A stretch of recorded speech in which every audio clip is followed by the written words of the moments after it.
కొలతలు ఎలా తీసుకోవాలి అనేది ముందు చెప్తాను. కొలతలకైనా ఫస్ట్ ముఖ్యమైనది ఏంటంటే ఫస్ట్ ఏమేమి రాసుకోవాలి. ఇప్పుడు క్లయింట్ నేమ్ అనేది ఇట్లా పెట్టుకోవాలి. క్లయింట్ నేమ్, క్లయింట్స్ ఏమి అయితే రిక్వైర్మెంట్స్ ఉన్నాయి, అసలు ఎన్ని పళ్ళు కావాలనుకుంటున్నారు క్లయింట్, పళ్ళు ఫస్ట్ పళ్ళు ఫ్రంట్ ఇది ఫస్ట్ పళ్ళు ఎంత విత్ ఉండాలి అనుకున్నారు, అది కంపల్సరీ వాళ్ళని అడగాలండి. మనం అంతా చేసినాక మళ్ళీ అది మళ్ళీ చిన్న మిస్టేక్ వచ్చింది మళ్ళీ చేయమన్నారు అనుకుని మళ్ళీ స్టార్టింగ్ నుంచి కంప్లీట్ గా ఐరనింగ్ చేసుకుని ఫ్రెష్ గా చేయాలి, స్టార్టింగ్ నుంచి చేయాలి. సో మనం ఎప్పుడు క్లయింట్ ని అడిగేయాలి ఫస్ట్, మీకు పళ్ళు విత్ ఎంత కావాలి, 4 ఇంచెసా 3 ఇంచెసా 5 ఇంచెసా అని కంపల్సరీ అడగాలి.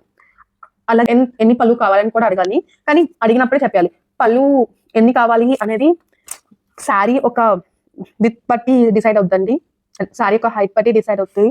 కొన్ని శారీస్ కి పళ్ళు కూడా తెస్తాయండి, కొన్ని శారీస్ కి అలా రావు, ఎందుకంటే కొన్ని శారీస్ పొట్టిగా ఉంటాయి.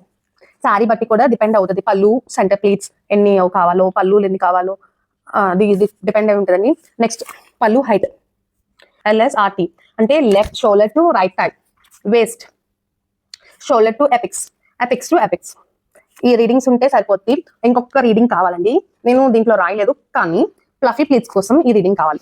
ఏంటంటే మన వేస్ట్ నుంచి మన టోస్ వరకు ఎంత హైట్ ఉందో ఆ హైట్ ని మెజర్ చేయాలి, ఓన్లీ ఫ్లఫీ ప్లీట్స్ మాత్రమే. ఇప్పుడైతే నేను ఎట్లాగా కొలతలు తీసుకోవాలో మెజర్మెంట్స్ తీసుకోవాలో చూపిస్తాను.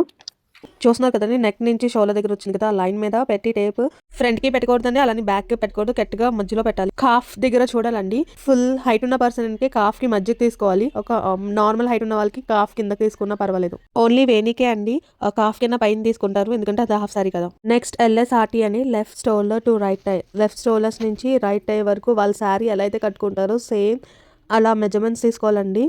చూస్తున్నారు కదా, నేను పెట్టి చూపిస్తున్నాను, సేమ్ అలాగే అండి. షోల్డర్ టు ఎపిక్స్ అండి, కానీ నేను ఎపిక్స్ కాదు వేస్ట్ వరకు తీసుకుంటున్నాను. నెక్స్ట్ ఎపిక్స్ టు ఎపిక్స్ అని నేను చూపిస్తున్నాను కదా, సేమ్ అలా తీసుకోండి. మొత్తం ఈ చెస్ట్ నుంచి ఆ చెస్ట్ వరకు నేను చెప్పిన విధంగా తీసుకుంటే మీకు శారీ అనేది ఎక్స్పోజ్ అస్సలు అవ్వదండి, సైడ్ చాలా పర్ఫెక్ట్గా వస్తుంది. మనం ఇప్పుడు వేస్ట్ మెజర్మెంట్ తీసుకుంటున్నాం, చూస్తున్నారు కదా, వీడియోలో చూపిస్తున్నట్టు తీసుకోవాలి. బెల్లి బటన్కైనా ఇవతలే తీసుకోవాలి.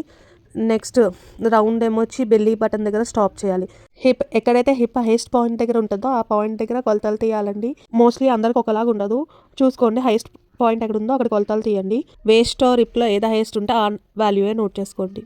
ఎక్కడైతే తాడు కట్టుకుంటారో అక్కడ నుంచి మన టోర్స్ వరకు తీసుకోవాలండి, ఓన్లీ ఫ్లఫీ ప్లీట్స్ మాత్రమే, ఫ్లఫీనెస్ హైలైట్ అవ్వడం కోసం అండి. నేను ఫస్ట్ ఎప్పుడు కస్టమర్ శారీ ఇచ్చినా మీరు కంపల్సరీ, నేనైతే డామ్ షో నేను చెప్తున్నాను, శారీ ఇప్పి చూడండి, అది కూడా ఆన్ కెమెరాలో.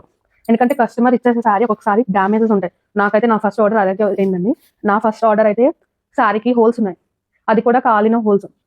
అది క్లయింట్ నాకు చెప్పలేదు హోల్స్ ఉన్నాయని, నేను భయపడ్డాను. అప్పుడు నేను ఆన్ కెమెరాలో చేయలేదు, జస్ట్ అది ఓపెన్ చేసి ప్లీటింగ్ చేస్తున్నప్పుడు చూసుకుని వెంటనే పిక్ తీసి క్లయింట్ కడితే క్లయింట్ చెప్పారు ఆల్రెడీ అది ఉంది, న్యూ శారీయే కానీ అది కొన్నప్పుడు వాళ్ళు చెక్ చేసుకోలేదంటే డ్యామేజ్ ఉంది, కానీ శారీ నచ్చడంతో పర్వాలేదు అనుకున్నారు, చేసుకునే ఉంచండి. ఏదైనా డ్యామేజ్ అన్న మీకు అనిపిస్తే ఇన్ఫార్మ్ చేయండి క్లయింట్కి, క్లయింట్ రెస్పాండ్ అయినాకే మీరు చేయండి.